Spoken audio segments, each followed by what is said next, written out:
All right, today we're going to talk about ethics and its use in technology. Um, Today's class is meant to be a set of group discussions. So if you're watching this from home, there is a written portion that I need you to do. Uh, engineers in the engineers in the fulfillment of their professional duties shall hold paramount the safety, health, and welfare of the public. Perform services only in areas of their competence, issue public statements only in an objective and truthful manner, act for each employer or client as faithful agents or trustees, avoid deceptive acts, conduct themselves honorably, responsibly, ethically, and lawfully so as to enhance the honor, reputation, and usefulness of the profession.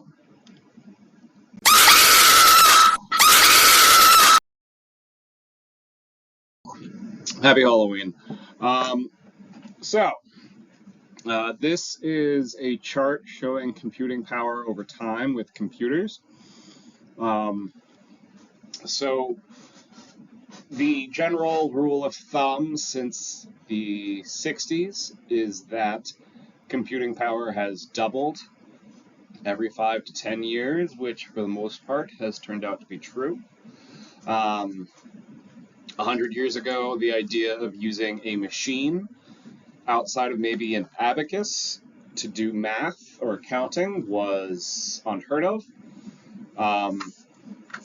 Nowadays, if you're an accountant or any kind of engineer that has to do any level of tracking or writing or calculating in your day-to-day tasking, the idea of not using a computer is, it's mind-boggling. You'd ask if the person was serious and if that's actually what they wanted to do. Right now, we haven't really hit a singularity event, but with the introduction of new technology, machine learning, advanced automation, that's starting to come across as a real possibility. We've already surpassed the intelligence of mice. I don't know if we could say we've surpassed human computing power, but it's awfully close.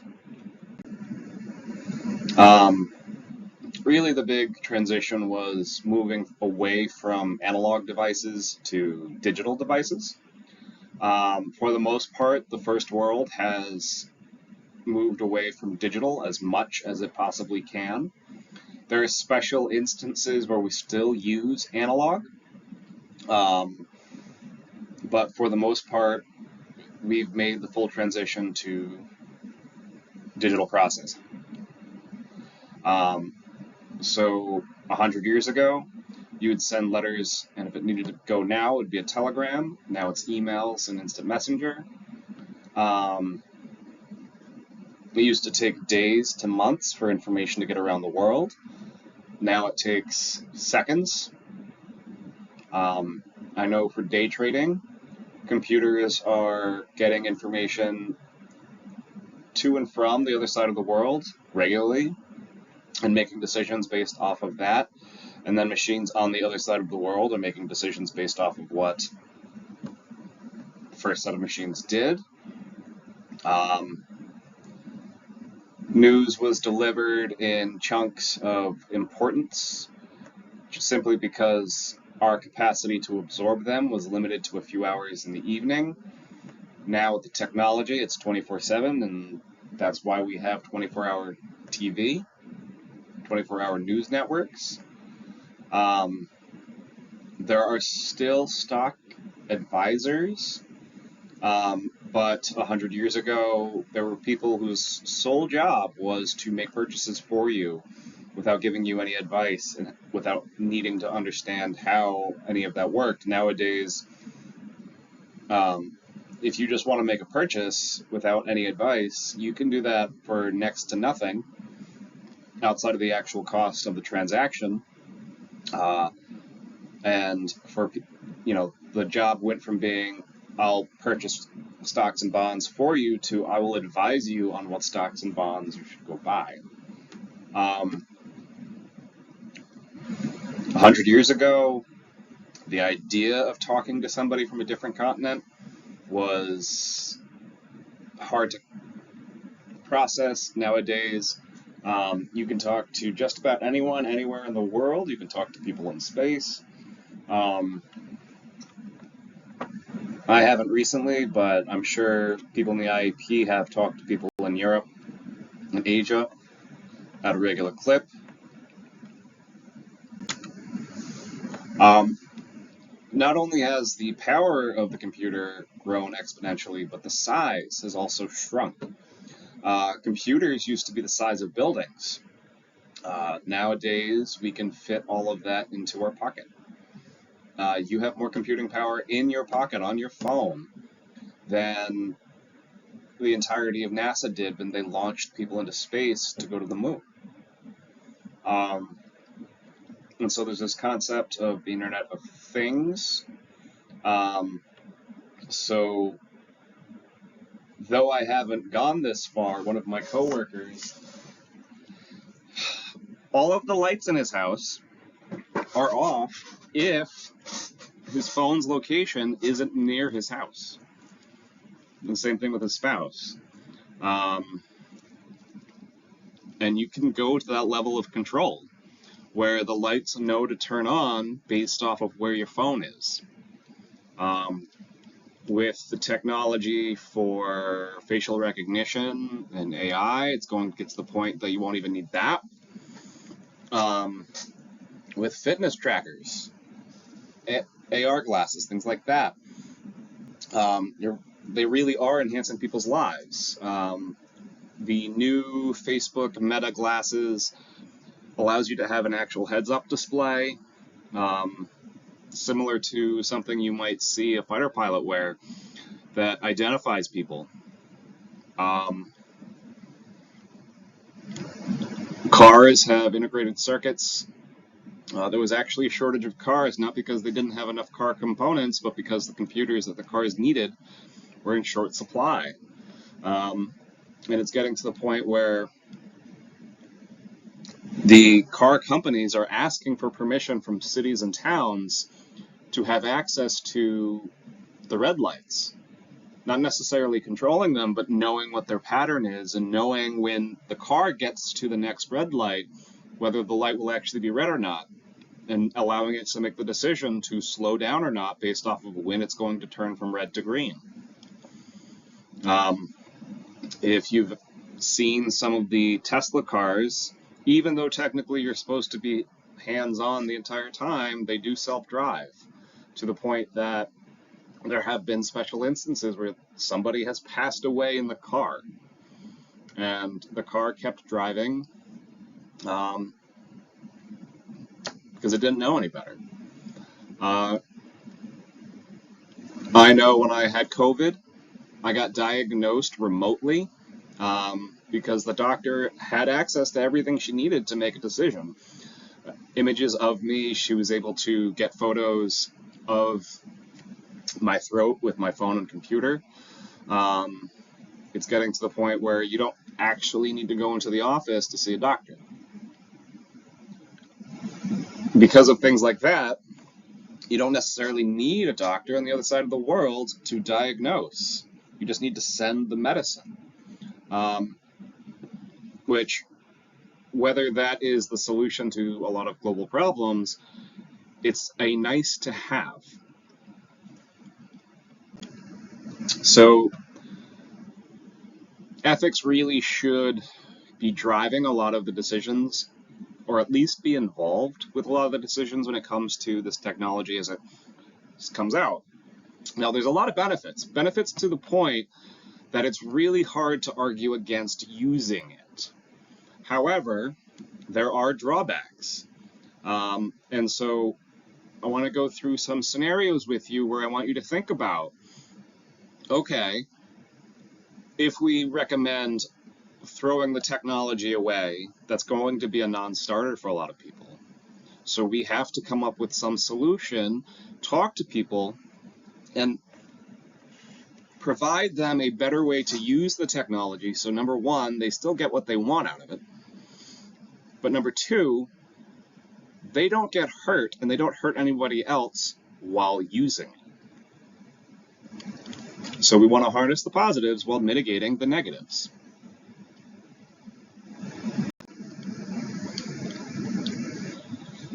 All right.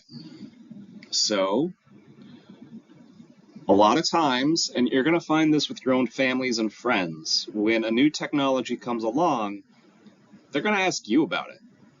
Even though, most of you are industrial and mechanical engineers, and I'm talking about AI right now, they're going to expect you to understand it better than they do, and they're going to want your opinion. Not only that, your engineers are the ones that ultimately get the new technologies integrated into new systems, processes, designs, things like that. So you need to be ahead of a lot of the technology that comes out, so that way you, your company, your career can succeed. And so you need to influence how people are going to use technologies that comes along. And so even though a lot of you have no interest into getting into finance, entertainment, healthcare, things like that, now would be a good time for you guys to have an opinion, voice your opinion, and find a way to make it so that a lot of this technology still gets used without it hurting anybody. All right, so you have to remember, so like with DDT,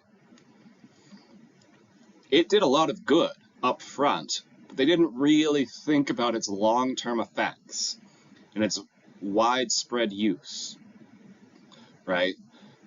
And so with technology as it is, AI, automation, communications, yeah, it's doing a lot of good for billions today, but what are the effects it's going to have tomorrow? And so every innovation can be used positively or it can be misused. And unfortunately, it does get misused. So I want you guys to think about the long-term effects and potential misuses of the technologies that we're talking about.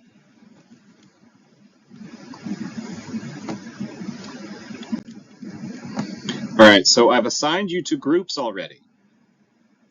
If you are watching this from home,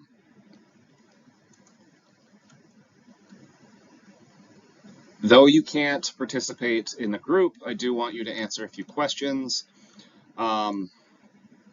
So as we go through, as I do the scenario setups, I'm going to want a longer than a few sentence responses for each of the subject areas. These are the main 5 we're going to go talk about. All right, so the first is medical imaging. So in the 70s, it was very manual. X-rays were relatively new. Yes, Madame Curie had figured out X-rays a long time ago, but using it in this fashion was relatively new. You really needed a very well-trained technician to operate the X-ray machine. You needed a very well-trained doctor to analyze what he was looking at. As technology got better, in the 90s, computers got permission from the FDA to be used to pre-read some of the X-rays. It wasn't particularly popular. Its success rate was low enough such that the doctor still legally had to look at the image, but the computer would make guesses as to whether it thought somebody had hurt themselves or not. Now, as technology got better, as the data set that was collected got bigger, that's when they introduced deep learning, machine learning. And so there became a handful of niche applications where the computer could actually read it faster and more accurately than a human. Now, in those scenarios, you still wanted a doctor to review what they were looking at, but a doctor getting a notice, probably not, would make things go a lot quicker. Like, it probably not broken kind of response. In the last 10 years, so since the early 2020s, AI has been able to not only read X-rays much, much faster. In a lot of instances, it's immediate. It's starting to process MRIs almost instantly. And a lot of the cost associated with the MRI, there's a big cost to run the machine itself, but a lot of the cost was reading the results, because the number of photos that the machine actually took was enormous. Not only that, but because of the AI's capabilities, it's also starting to pick up on much earlier signs of certain diagnoses that would regularly get overlooked. And so it's starting to get to the point where you only would get a human involved if there was a bad diagnosis, meaning it's bad for the patient. They're going to get hurt because they have cancer. So you have a doctor do a double check.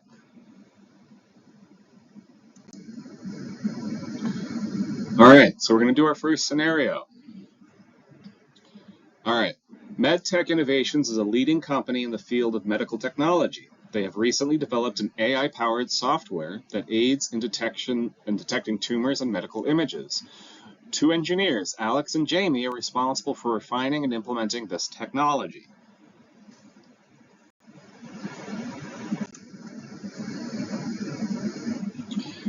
Jamie is a junior engineer, was thrilled to collaborate with MD Anderson Cancer Center. He was provided with a data set predominantly composed of late-stage cancer patients. Using this data and building upon pre-existing AI models, Jamie trained a new model to distinguish between malignant and benign tumors. The results were promising, with the model achieving a 99.5% accuracy rate on its predictions. Alex, on the other hand, despite having more experience than Jamie, seemed to move at a snail's pace. She collaborated with local hospitals, receiving a diverse data set that included images from various stages of cancer instead of jumping straight into training the AI model. Alex spent a considerable amount of time understanding the data, its source, and its potential bias. So if you're at home, I want you to think about this. So, being that Alex is taking her time and Jamie's jumped right into it, obviously there's since she's taking her time, she's probably doing it right kind of mentality, attitude, and without knowing anything about how AI is set up, can you see any issues? Now, while you're thinking about that, there is a technical piece of information I probably should share with you. This is an ethics class, not an AI class. You're not computer scientists. But you really want very, very large data sets for AI to work, number one. But number two, you want a diverse data set. You want different images of different things. And so what Jamie's doing is akin to going into Excel and using a polynomial to the sixth power, which is okay if you have a large data set and you are sticking inside of the bounds of your data. However, that's not what Jamie's doing. Jamie's model is going to be expected to leave his data set and still work. Whereas Alex is setting up her data set so that her curve still applies once she leaves her own data set. All right. Model validation. So Jamie's very enthusiastic about his high accuracy. Jamie decided to conclude the testing phase was terminate. wait, hold on. Enthusiastic about his high accuracy, Jamie decided to conclude the testing phase prematurely, so he stopped testing. He believed that the model's performance on the training data was indicative of its real-world reliability. Unaware of the nuances of machine learning, Jamie didn't use a separate set of data to validate the model's performance, a crucial step to ensure the model's generalizability to new, unseen data. Alex insisted on splitting her data into training and validation sets. She trained her model on one subset and then tested it on the other, a process she repeated multiple times with different data splits. To many, her approach seemed redundant and overly cautious. Her model's accuracy fluctuated between 95 and 98%, never reaching the impressive 99.5% that Jamie achieved. So again, here, Jamie's rushing things, right? And it's okay to go fast if you know what you're doing. And it's okay to go fast if you've pre-planned and you've been thorough. But in this case, that doesn't look like what Jamie's doing. Even if you don't fully understand how machine learning works, it does kind of look like he's going fast, right? Now, from a regulatory standpoint, having dealt with the FDA before, I can tell you, if you terminate testing, you need a really good reason for it. And having a high accuracy is not going to cut it from their point of view.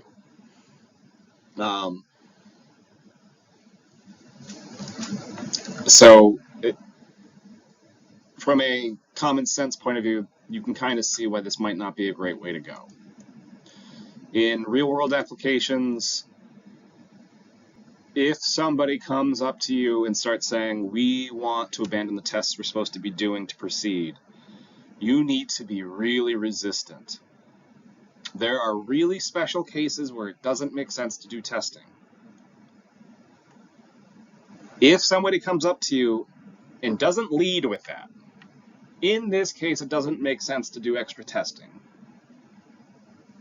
And instead says, we're doing really good, I don't think we need to do this last test. That's when you need to be really critical.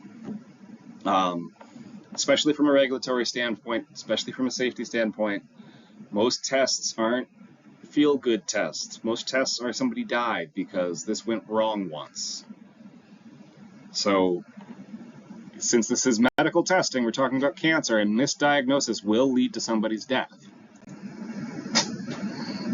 Eager to share his success, Jamie sought a peer review of his findings. However, instead of approaching AI specialists or experts in medical imaging, he presented his results to a group of doctors. While they were medical professionals, they lacked the expertise to critically evaluate the methodology and potential biases of Jamie's AI model. Trusting their feedback, Jamie proceeded to publish his findings in a national medical journal with the hospital's endorsement. Before even thinking of publishing, Alex sought feedback from a multidisciplinary team, including AI specialists, radiologists, and oncologists. The process was lengthy, with numerous iterations based on the feedback she received. When she finally felt confident in her model's robustness, she approached the medical journals for publication. Now, this is another instance where Jamie is proceeding without really thinking about what he's doing. In every task you do in a professional environment, it's okay to get one or two specialists that are specialists in the same thing. However, you do want a diverse assessment. It is rare that something you're working on is going to be solely mechanical in one subset of mechanical engineering. It's going to be rare. What's going to happen a lot is you're going to have many mechanical events going on with whatever you're working on, requiring many specialists in each of those sets of events, but it's also going to be a big electrical problem, it's going to be a big software problem, it's going to be a big logistical problem, so you're going to need to talk to all of them. And in this case, yeah, Jamie talked to the medical doctors, And they were able to confirm, yeah, it was able to read this image really well. But if he had brought his findings in front of an AI specialist, the specialist might have been able to pick up on his model setup and that it wasn't the best.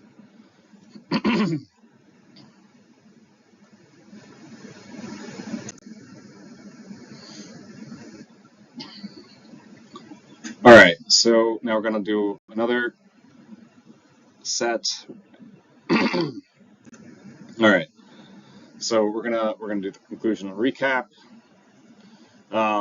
So ethics does have a big role in research and development, especially if what you're doing has direct effects on people. A lot of times it's the engineers that are the ones that need to be insistent on being responsible and making sure technology is used correctly. So some insight I want you to get from the case we just went over was Jamie and Alex. Their approaches are very realistic of what you'll see in the field. One's just going to want to get going, and the other one's going to want to take their time. One of them's going to want to be thorough and make sure they're doing everything right, and that if they ever get checked by somebody else, it looks good. The other one's not going to want to do any of that. And it's not because they're actively trying to be unethical, it's just they've adopted a form of tunnel vision that can lead to negative effects, which you want to avoid. So you want to make sure that when you're working on something that the data is correct, that you validated your work correctly, and that if you ever get reviewed, you'll be able to address it. You want to also do your work in such a way that when you do get reviewed, you don't need to say a word to explain what you did. It's just, I have found that documenting and such that in that way, a lot of times the auditor is in and out. If somebody's reviewing your work, they're in and out. And the less time they spend looking at your work, the less time that they're going to want to find something. All right, so now we're going to talk about privacy. All right, so get into your groups. If you're in class, I've already sent you your group list. Try to keep your opinions diverse. You should have opposing opinions. If you find that your group is mostly in agreement, at least try to play devil's advocate. And if that becomes hard, what I also want you to try to do is rephrase the scenario. Change it a little bit. So that way it goes from everybody's on the same page in agreement on the best path forward to about half of you would go one way or the other. Okay? All right, so privacy, what is it? It's the ability of an individual or group to seclude themselves or information about themselves and thereby express themselves selectively. The word privacy is derived from the Latin word privatus, which means set apart from what is public, personal, and belonging to oneself and not to the state. I personally am a big advocate of privacy. I'll be honest with you, I have dealt with people that are both violent and mentally ill, and being that those people simply exist, and information about you is all they need to justify doing something awful, you should be allowed to keep your information away from everybody if you want to. Privacy in general, though, is necessary for the development and exercise of autonomy. If you are in a situation where your freedom to move about is limited because those people exist, be it because they're hateful or mentally ill or just all around violent and need an excuse to be violent, you need to protect your data, and your data needs to not be shared with the world. Um, Individuals have a moral obligation to respect the autonomy of others, which includes respecting their right to privacy. Individuals should not interfere with others' privacy by accessing or sharing their personal information without their consent. Violating their privacy would be treating them as a mere means to an end rather than as autonomous beings with their own goals, values, and rights. Now, this is another thing I want you to think about. Even if it's by accident, there are plenty of people on campus who, if their private information was shared with the world, they would be persecuted. They wouldn't be safe to be on campus. They wouldn't be safe to be out in public. And the only safe place for them to be would be locked up in their own room, and even to a certain extent, that's not that safe. And we don't want people having to live in special communities because they're different. All right.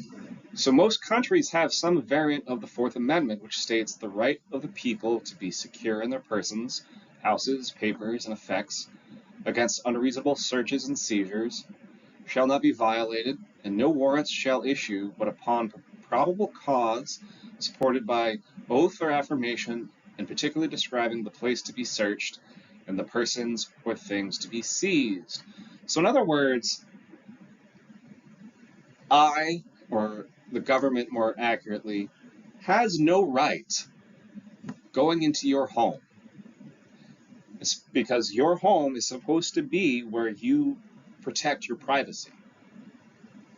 And only in the event that there's a very, very high chance that you are going beyond or you're abusing your privacy to do something immoral and illegal, is it possible for somebody to break that privacy, break that protection. And in those events, even when you've done something heinous and a warrant's been executed, everything they collect during that search needs to be kept private. Now, companies have a very similar right. It's not identical. But there are certain things about individuals that companies retain that they need to protect. So that, now, a lot of times it's the reason the company's being private is for a competitive edge. They're protecting their IP, they're maintaining a reputation. And they have the right to do that to a certain limit, to a certain degree. But more importantly, they need to protect the rights of their customers, regardless of where that company is located. So just because a company is located somewhere where these privacy rights don't matter, if they want to work with the general public, they still have to respect it to a certain degree. So that means if a company asks for your credit card, before they're even allowed to ask, they have to have already established a way to keep it secret and safe. If a company, in the course of its duties, must know medical information, financial information, employee records, anything like that, they also must show, before they take any of that information,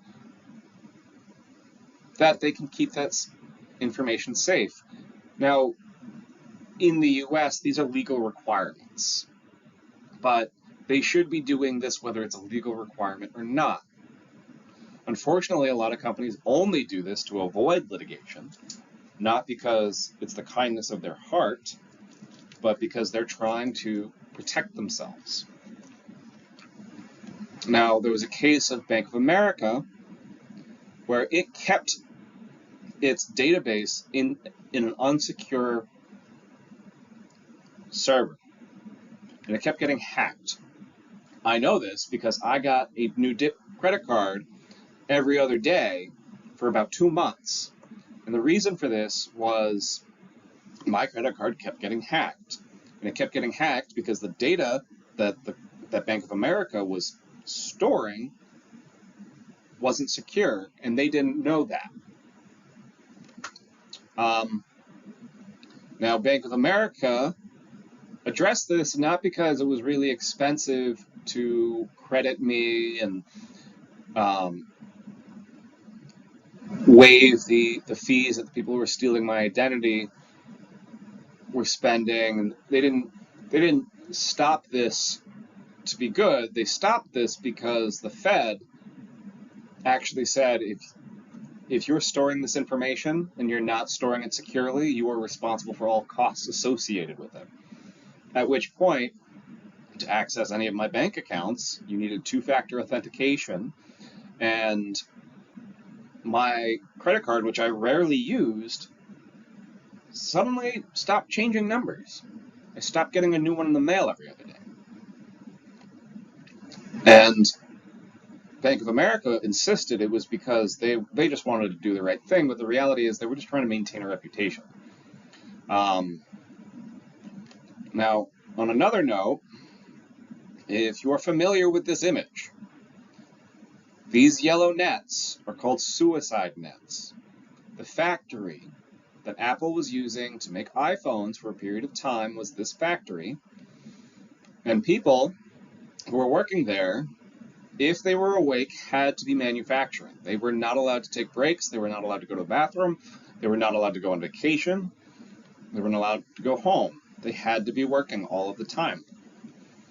And so a lot of people just started jumping off the roof. And when this was discovered and this information was made public, Apple and the company that was manufacturing the electronics, their solution wasn't to change the living conditions and lives of the people working at the factory. It was to make bigger nets and to go after the people that shared the information that this was going on, because they wanted to protect their reputation. Now, to a certain extent, the information was acquired illegally. Effectively, the person who recorded the events and took the photos promised he wouldn't.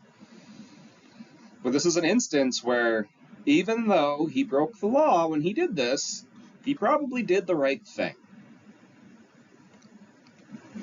And unfortunately, Apple, though they might have recovered by now because people forget about reputation, their solution wasn't to make sure this stopped happening, it was to make sure that nobody knew it was happening.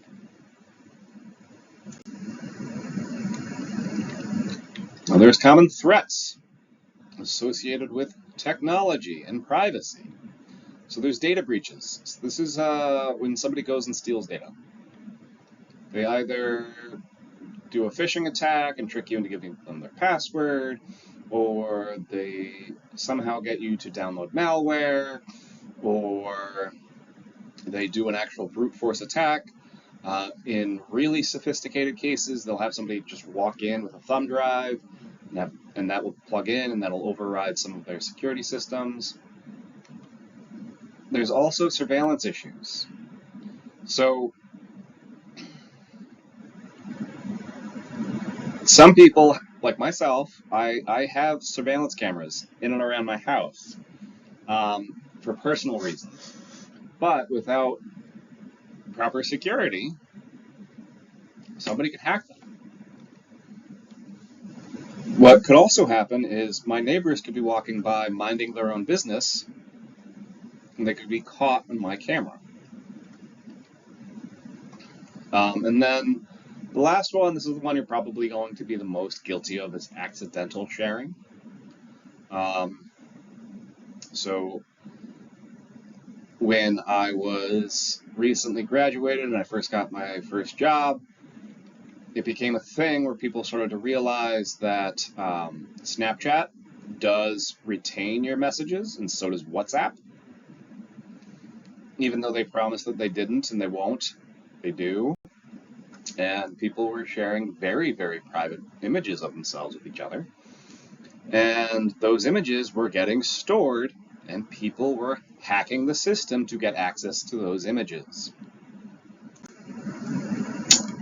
All right, so between the 2nd of March 2018 and the 21st of March 2018, in Austin, Texas, they experienced 5 packaged bomb explosions. During the investigation, the FBI was able to identify where all the bomb material had been purchased. Using video footage from the day of the purchase, you can identify the perpetrator, but will violate the right to privacy of the other shoppers at Home Depot. To process the video footage, you'll have to release the surveillance footage to the general public and crowdsource the effort. Some of the public will use the video footage for personal gain. So this is an ethical dilemma here. You are releasing an enormous amount of data about individuals while they were out in public to the general public. What do you do? Do you prioritize ending the bombing?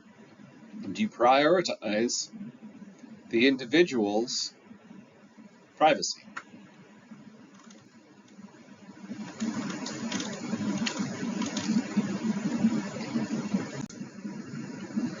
All right, so this actually happened.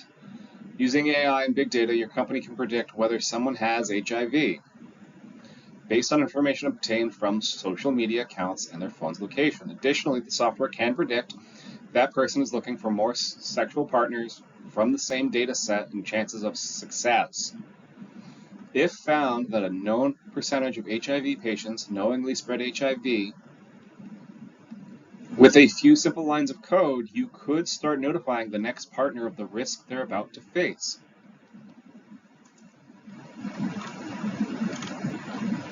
What are the ethical and moral implications of adding this line of code? So, I want you to think about this for a few minutes before you answer, and I want more than 1 or 2 sentences. This was an actual event, so pause it if you haven't answered already. 1, 2, 3. This actually happened. In this case, what actually happened was a nurse was working at an AIDS clinic, and she was, or more accurately, he was using Tinder, and he would get out a lot. But because of his location, Tinder and their database made the assessment that he probably had AIDS. Now, he didn't, but because of this, Tinder actually had to contact him and ask, why are you going to this clinic so often? And he explained the situation and ended up being okay, but Tinder was very close to pulling the trigger and announcing to everybody that he was talking to that he had AIDS. You maintain a social media website. Several professional engineering societies have contacted you stating that people are freely sharing their personal information. The average person ends up sharing more than enough information to hack into bank accounts. So, think about like Truth Social. To get onto Truth Social, you have to give them your license and show that you're a real person. What do they do with that? They say that they get rid of it, but do they? How do you know that they get rid of it? The professional society asks you to make it harder and possible to share this information. Doing this would cause usership to come down. Per social contract theory, are you doing anything unethical by not making the recommended update? So here's the thing. The users or the owners of Truth Social might believe that they're deleting the licenses, but is it possible that they're not as knowledgeable as they think they are, and they haven't really shown anybody that they genuinely are deleting the licenses? And if they're not really deleting the licenses, and somebody's smart enough to hack in, how hard would it be for them to go get that license? Go get enough information about you to steal your identity? Additionally, you have the skill to write a program that uses the provided information to hack into people's accounts.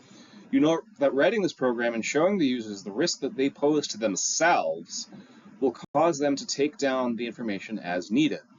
Is it ethical to hack into someone's bank account for this purpose? All right, I'm going to move to the next slide.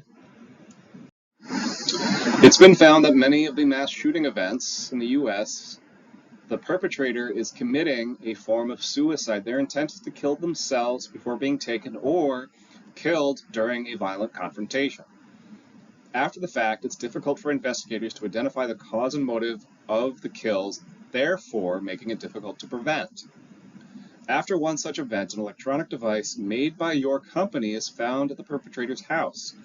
The FBI requests that you decrypt the data and provide the associated information to them. The device is designed to be secure and extremely difficult to decrypt without a password.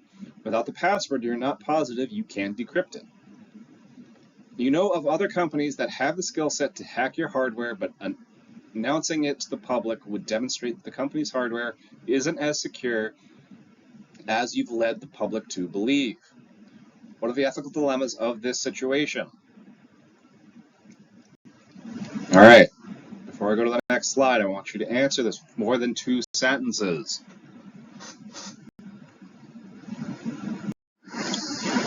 All right, so we're talking about Bitcoin, a protocol that implements a highly available public, permanent, and decentralized ledger.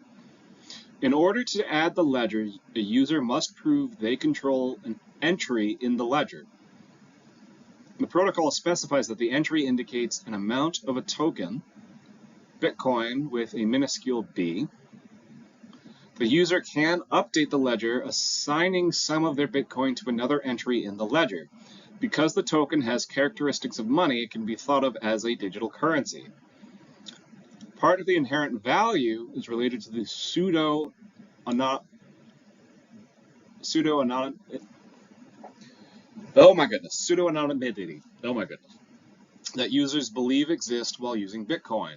That is to say, people believe that if they use Bitcoin to purchase things like prostitutes or drugs, that it can't be linked back to them.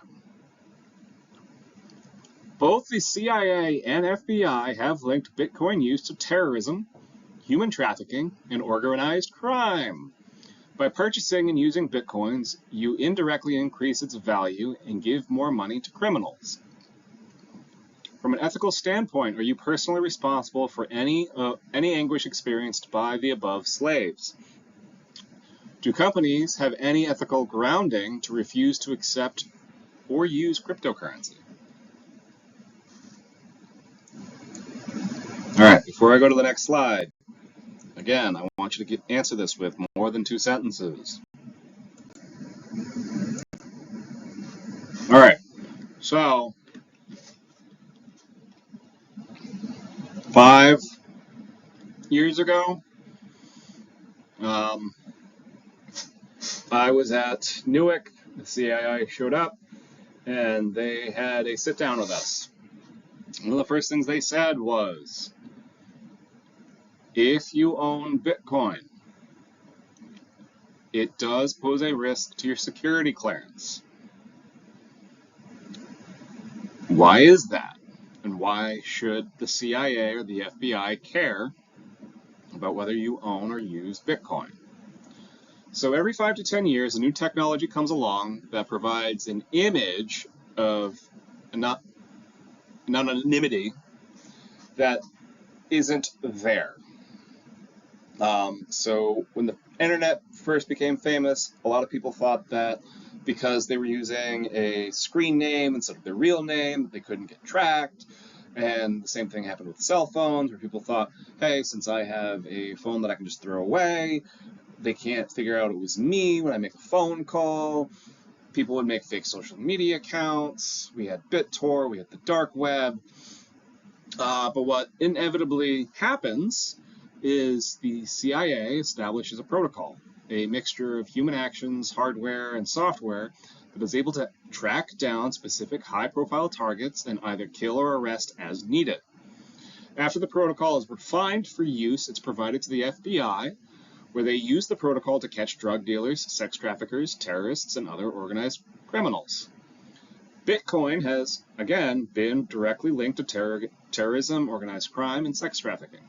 The CIA developed a protocol to trace Bitcoin to catch ISIL terrorists. So ISIS isn't as big of a thing as it used to be, but that was one of the biggest ways that they were transferring money when they still existed. The protocol has recently been handed off to the FBI to help with organized crime. There tends to be a delay between the FBI receiving the tool and the general public understanding that the tool works and exists. You know, much of the inherent value in Bitcoin is in this idea that you're anonymous with your purchases, but you know that this tool exists, so you know this tool is going to be public soon. Is it ethical to sell your Bitcoin now knowing the value will crash without notifying people around you?